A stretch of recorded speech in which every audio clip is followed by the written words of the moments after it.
बहुत जरूरी होती है। हमको हर रोज स्टेप लेने पड़ते हैं, एक दिन की सेलिब्रेशन नहीं होती है। मैं कहूंगी कुछ कर और आप कहेंगे रोज कर, ठीक है? स्टार्ट कर रही हूं मैं। 1 2 3 गो ग्रीन,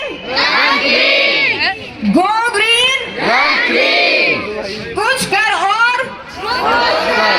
नहीं, रोज कर में आवाज होनी चाहिए। क्या कर रहे हैं? सिर्फ संडे संडे करना है या एनवायरमेंट डे पर ही करना है? रोज करना है। कुछ कर और परफेक्ट। रेडी रहना है। कुछ ही देर में हमारे जो चीफ गेस्ट हैं ऑनरेबल गवर्नर साहब वो पहुंचने वाले हैं और फ्लैग ऑफ करेंगे, तो आपने पूरी तैयारी रखनी है। All the best. और फिनिशर मेडल 9:30 बजे यहीं पर मिलेंगे सबको, तो आपने रेस खत्म हो करके भागना नहीं है, यहाँ पर अपने मेडल्स लेने के लिए आ जाना है।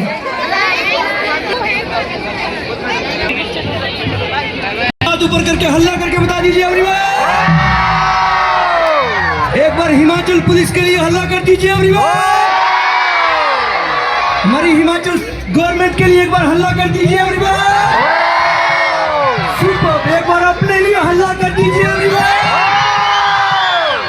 तो आप सबको साथ में गाना है, ठीक है? जो गाने वाले हैं थोड़ा हल्ले। Thank you so much.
बेटे का नाम